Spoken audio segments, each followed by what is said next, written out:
ಅಗ್ರಹಾರದ tight ರೂಲ್ಸ್ಗೆ D gang ತಂಡ ಹೊಡೆದಿದೆ. ಜೈಲಿನಲ್ಲಿ ದಿನ ಕಳೆಯಲಾಗದೆ ಸೊರಗಿ ಹೋಗಿದೆ ದರ್ಶನ್ ಅಂಡ್ ಟೀಮ್. 10 ದಿನ ಕಳೆಯೋದ್ರೊಳಗೆ ಸುಸ್ತಾಗಿ ಹೋಗ್ಬಿಟ್ಟಿದ್ದಾರೆ, ಸೊರಗಿ ಹೋಗ್ಬಿಟ್ಟಿದ್ದಾರೆ ರೇಣುಕಾ ಸ್ವಾಮಿ ಹತ್ಯೆಯ ಆರೋಪಿಗಳು.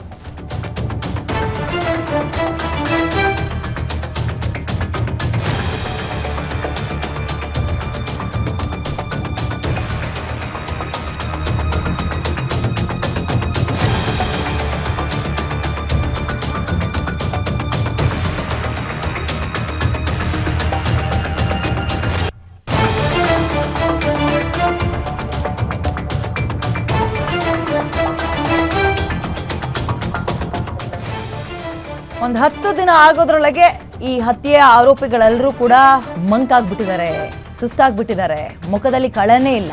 ನಿನ್ನೆ ವಿಡಿಯೋ ಕಾನ್ಫರೆನ್ಸ್ ಮೂಲಕ ನ್ಯಾಯಾಧೀಶರ ಮುಂದೆ ಹಾಜರುಪಡಿಸಲಾಗಿತ್ತು. ಈ ಪ್ರಕರಣದ A1 ಆರೋಪಿ ಪವಿತ್ರ ಗೌಡ ಅವರ ಮುಖದಲ್ಲಿ ನಗು ಮಾಯವಾಗಿದೆ. ಇದೀಗ ದರ್ಶನ್ ಅವರ ಬಾಡಿ ಇಳಿದು ಹೋಗ್ಬಿಟ್ಟಿದೆ. ನೋ ಡಯಟ್, ನೋ ವರ್ಕೌಟ್, ಹಾಗಾಗಿ ಇನ್ನು ಕೊಠಡಿಯಿಂದ ಹೊರ ಹೋಗಿ ಬಿಡ್ತಾ ಇಲ್ಲ ಅಂತ ಗೋಳಂತೆ. ಆರೋಪಿಗಳ ಪರ ವಕೀಲರಿಂದ ನ್ಯಾಯಾಧೀಶರಿಗೆ ಮಾಹಿತಿ ಹೋಗಿದೆ. ಸಾಮಾನ್ಯ ಖೈದಿಗಳಂತೆ ಜೈಲಿನಲ್ಲಿ ಕಾಲ ಕಳೆಯಕ್ಕಾಗದೆ ಡಿ ಗ್ಯಾಂಗ್ ಒಂಥರ ಒದ್ದಾಡ್ತಾ ಇದೆ. ದರ್ಶನ್ ಇರೋ ಕೊಠಡಿಗೆ ಬಿಗಿ ಭದ್ರತೆ ಕೊಟ್ಟಿದ್ದಾರೆ, ಯಾರ ಭೇಟಿಗೂ ಅವಕಾಶ ಕೊಡ್ತಾ ಇಲ್ಲ. ಇಬ್ಬರು ಜೈಲರ್, ಇಬ್ಬರು ಅಸಿಸ್ಟೆಂಟ್ ಜೈಲರ್ ಹಾಗೂ ಸಿಬ್ಬಂದಿಗಳಿಂದ ನಿಗಾ ವಹಿಸಲಾಗಿದೆ. ಮತ್ತೊಂದು ಕಡೆ ಕಾರಾಗೃಹ ಇಲಾಖೆ ADGP ದಯಾನಂದ್ ಕೈ ಸೇರಿದೆ ಸುಪ್ರೀಂ ಆದೇಶ. ಆದೇಶದಲ್ಲಿ ಏನಿದೆ ಅಂತ ಚೆಕ್ ಮಾಡಿ ಮತ್ತಷ್ಟು ಟೈಟ್ ರೂಲ್ಸ್ ತರೋಕ್ಕೂ ಪ್ಲಾನ್ ಮಾಡಿದಾರಂತೆ. ಇದಕ್ಕೆ ಉಸಿರುಗಟ್ಟು ಹೋಗ್ತಾ ಇದೆ. ಇನ್ನೂ ಟೈಟ್ ರೂಲ್ಸ್ ಅಂದರೆ ಇನ್ನೇನು. ಆಮೇಲೆ ಮುಂಚೆ ರೀತಿಯ ಈ ಪಂಚತಾರ ಅವಕಾಶಗಳು ಸಿಗ್ತಾ ಇಲ್ಲ ಅವ್ರಿಗೆ. ಕಾರಣ ಸುಪ್ರೀಂ ಕೋರ್ಟ್ ಒಂದು ಬಹಳ ಖಾರದ ನುಡಿಗಳಿಂದ ಅವತ್ತು ಇದು ಕೋರ್ಟ್ಗಳಿಗೆ ಅಂದರೆ ಜೈಲ್ಗಳಿಗೆ ವಾರ್ನಿಂಗ್ ಕೊಟ್ಟಿದೆ. ವಾರ್ನಿಂಗ್ ಏನಂತ, ಇನ್ನೊಂದ್ಸಲ ಯಾರಾದರೂ ಈ ರೀತಿಯ ಫೋಟೋಗಳು ವೈರಲ್ ಆಗೋದು, ಈ ರೀತಿಯ ಫೆಸಿಲಿಟೀಸ್ ಕೊಟ್ಟಿರುವಂತಹ ವಿಚಾರ ಬೆಳಕಿಗೆ ಬರೋದು, ಅದನ್ನು ಮಾಡಿದ್ರೆ ಮುಂದಿನ ಆ್ಯಕ್ಷನ್ ಬಹಳ ಕಟ್ಟುನಿಟ್ಟಾಗಿರುತ್ತೆ ಅಂತ. ಹಾಗಾಗಿ ಯೂನಿಫಾರ್ಮ್ ಬಿಚ್ಚಿಡುವಂತಹ ಕೆಲಸಕ್ಕೆ ಯಾರು ಧೈರ್ಯ ತೋರಿಸ್ತಾರೆ? ಕೆಲಸನೇ ಕಳ್ಕೊಂಡು ಮನೆಗೆ ಹೋಗ್ಬೇಕಲ್ಲ, ನಮ್ಗೆ ಯಾಕಪ್ಪ ಬೇಕು ಪುಡುಗಾಸಿನ ಆಸೆಗೋಸ್ಕರ ಜೀವನ ಪರ್ಯಂತ ನರಳಾಡೋದು ಬೇಡ ಅಂತ ಯೂನಿಫಾರ್ಮ್ ಅಂದರೆ ಈಗ ನೋಡಿ ಅಲ್ಲಿ ಅವ್ರ ಬ್ಯಾಗ್ ಅವರೇ ಇಟ್ಕೊಂಡು ಹೋಗ್ತಾ ಇದ್ದಾರೆ. ಕೈಗೊಂದು ಆಳು ಕಾಲಿಗೊಂದು ಆಳು ಇದ್ರೂ ಇಲ್ಲಿ, ಬಟ್ ಇಲ್ಲ ಹಂಗಲ್ಲ. ಬೆನ್ನೋವಾದರೂ ಕೊಟ್ಟಿರೋ ಹಾಸಿಗೆ ಮೇಲೆ ಮಲ್ಕೋಬೇಕು.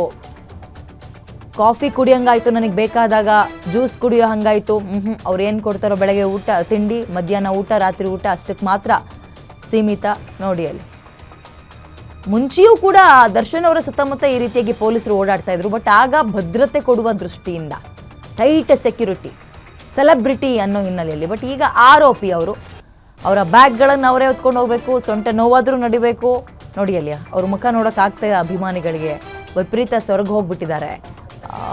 ಇದು ದರ್ಶನ್ ಅವ್ರು ಹೆಂಗೆ ಕಾಲ ಕಳೀತಾ ಇದ್ದಾರೆ ಜೈಲಲ್ಲಿ ಅಂದರೆ ಹಿಂಗೆ. ಅವರ ಅಭಿಮಾನಿಗಳೆಲ್ಲರಿಗೂ ಕೂಡ ಭಾರದ ಮನಸ್ಸು, ಏನು ಮಾಡೋಕ್ಕಾಗಲ್ಲ, ಮಾಡಿದುಣ್ಣೋ ಮಾರಯ್ಯ, ಅನುಭವಿಸ್ಬೇಕಷ್ಟೆ.